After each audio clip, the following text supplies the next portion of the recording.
Saviez-vous que des études montrent que plus de 60% des propriétaires de chiens font, sans le savoir, des choses qui stressent leurs animaux de compagnie, les rendent anxieux ou même effrayés.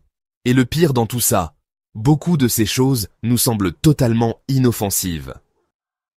Les chiens ne sont peut-être pas rancuniers comme les humains, mais cela ne veut pas dire qu'ils oublient.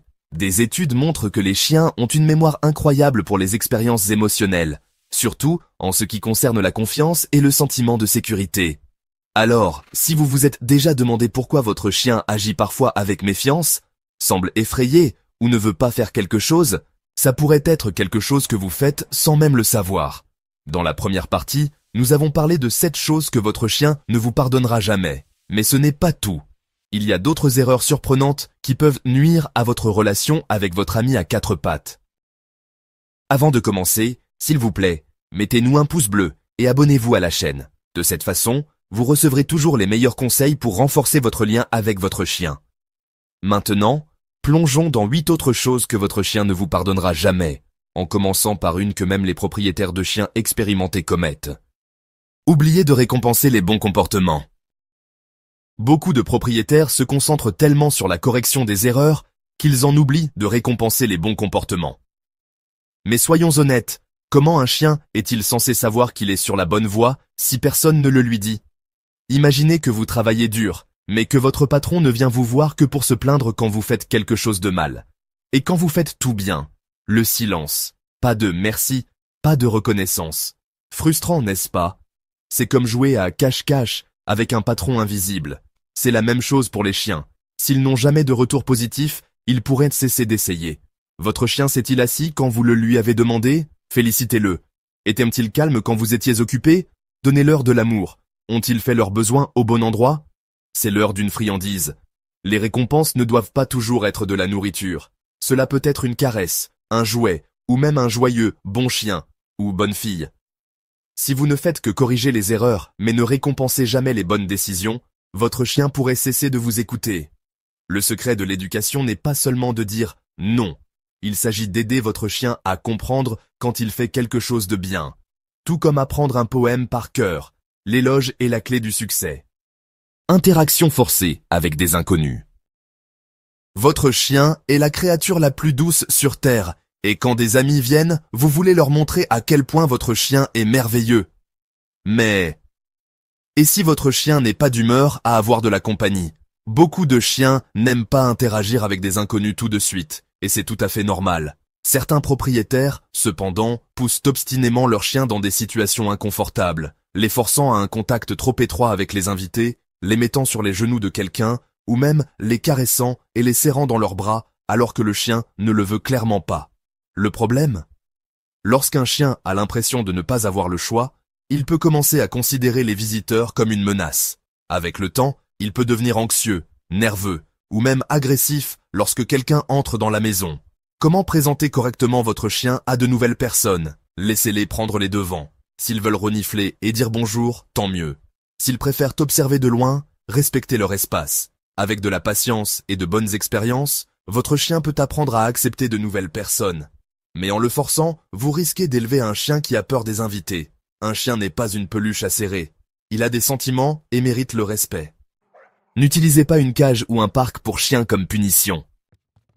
Beaucoup de propriétaires de chiens utilisent une cage ou un parc comme un endroit sûr où leur chien peut se détendre. Le problème commence lorsque cet endroit devient une punition. Tout comme la chambre d'un enfant ne devrait pas être un lieu de punition. Si votre chien n'est envoyé à la cage que lorsqu'il se comporte mal, il commencera à l'associer à quelque chose de négatif. Avec le temps, il pourrait commencer à éviter la cage, et même avoir peur lorsqu'il est laissé seul. Imaginez si votre chambre, votre lieu sûr, devenait un lieu de punition, comme ce serait terrible pour vous.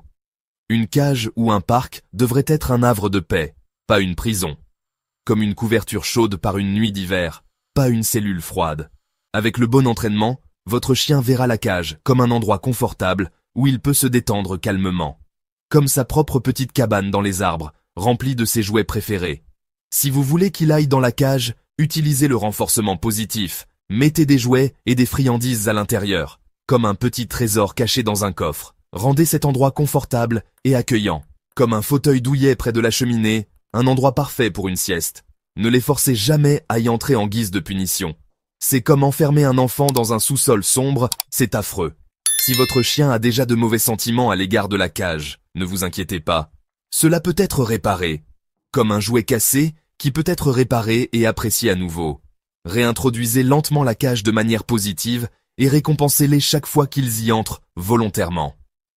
Comme apprendre à faire du vélo, pas à pas, jusqu'à ce qu'ils se sentent enfin confiants et en sécurité. Votre chien mérite un endroit sûr et calme, pas un lieu de punition. Des erreurs de dressage que vous ne remarquez même pas. Vous passez des journées à apprendre à votre chien la commande « assis » et il l'apprend parfaitement. Mais ensuite, au parc, vous lui demandez de s'asseoir et il vous ignore complètement. A-t-il oublié la commande? Pas exactement. Le problème pourrait être dans la façon dont vous l'avez dressé. Les chiens ne généralisent pas les commandes comme les humains. Si vous n'avez pratiqué « assis » qu'à la maison, votre chien pourrait n'associer cette commande qu'à cet endroit précis. Pour lui, « assis » pourrait signifier s'asseoir sur le tapis du salon, pas nécessairement ailleurs. Imaginez que vous n'étudiez des mots que pour un examen d'allemand, et que vous êtes surpris de ne pas les connaître dans la vie de tous les jours. C'est pareil avec votre chien. Cela se produit parce que les chiens apprennent en contexte. Votre ton de voix, votre langage corporel et votre environnement affectent tous la façon dont votre chien comprend une commande. Si vous voulez que votre chien vous écoute dans toutes les situations, vous devez pratiquer les commandes dans différents endroits et avec différentes distractions. De cette façon, il apprendra que « assis » signifie assis, peu importe où il se trouve. Une autre erreur courante, se frustrer quand votre chien n'apprend pas vite. Même si vous ne criez pas, votre chien peut sentir votre impatience, ce qui peut le rendre stressé ou réticent à essayer, ralentissant encore plus ses progrès. La clé est la patience, la cohérence et la pratique dans différents environnements. De cette façon, votre chien comprendra vraiment les commandes, quelle que soit la situation. Repousser son chien sans s'en rendre compte. Avoir un chien aimant qui saute de joie quand il vous voit et vous couvre de baisers est une sensation merveilleuse. Mais que se passe-t-il lorsque cela arrive au mauvais moment? Peut-être êtes-vous pressé, occupé par quelque chose d'important ou simplement fatigué. Vous commencez sans le savoir à les repousser, à les ignorer, ou même à les gronder lorsqu'ils essaient de vous montrer de l'affection. Le problème est que les chiens apprennent par association. Si chaque fois qu'ils essaient de montrer leur amour, ils sont accueillis par une réaction négative, ils pourraient éventuellement cesser de le faire. Avec le temps, votre chien autrefois câlin pourrait commencer à garder ses distances, à éviter le contact, ou même à sembler indifférent. Non pas parce qu'il vous aime moins, il a juste appris que vous ne voulez pas de son affection. Cela ne signifie pas que vous devez toujours accepter les sauts et les léchages. Mais au lieu de les repousser impatiemment, redirigez leur affection vers des moments plus appropriés. Quand ils sautent, demandez-leur de s'asseoir avant de leur donner de l'attention. S'ils veulent des câlins quand vous êtes occupé, trouvez le temps plus tard de leur montrer de l'amour. De cette façon, ils apprendront qu'ils peuvent vous montrer de l'amour, mais de la bonne manière. Utilisez des commandes différentes pour la même action. Vous voulez que votre chien reste immobile. Parfois vous dites « reste », parfois « attends » et parfois « ne bouge pas ». Pour vous, ces mots signifient la même chose. Mais pour votre chien, c'est comme si les règles changeaient à chaque fois. Les chiens ne comprennent pas les synonymes comme nous, les humains. Ils apprennent par la répétition et l'association. Si vous utilisez toujours le mot « reste », votre chien comprendra que c'est la bonne commande. Mais si vous changez constamment de commande, il pourrait penser que chaque mot signifie quelque chose de différent, et ils ne sauront pas quelle commande écouter. Imaginez que vous apprenez une nouvelle langue.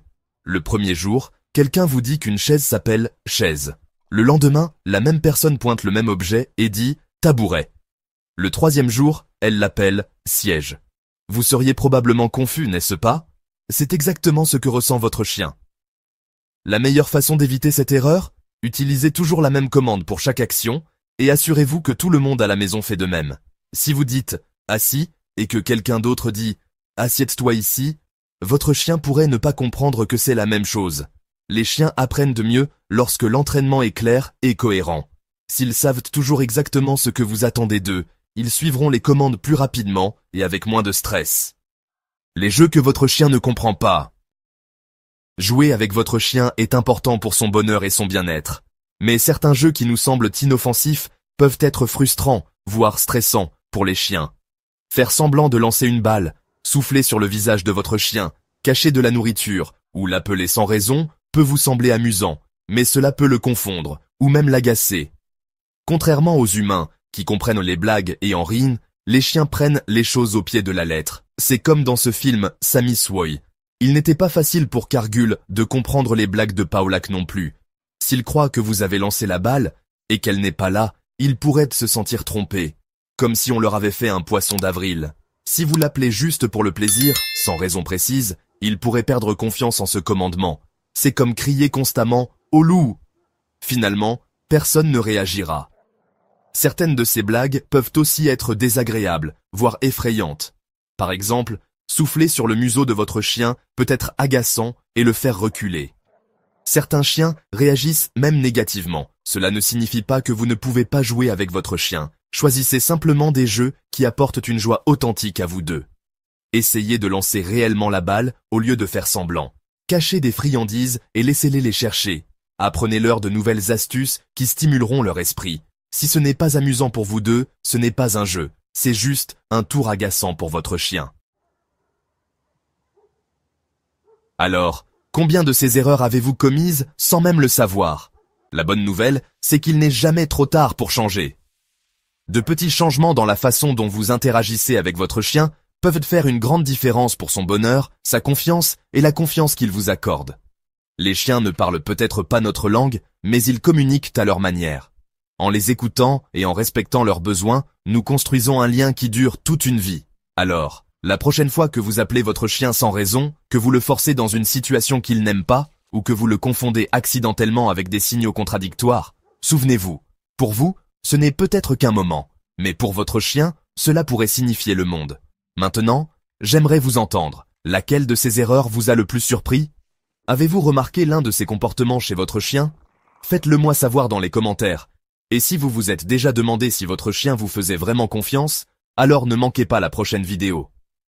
Cliquez ici pour le découvrir. Il y a des signes cachés qui montrent si votre compagnon à quatre pattes se sent complètement en sécurité avec vous. Et la plupart des propriétaires les manquent complètement.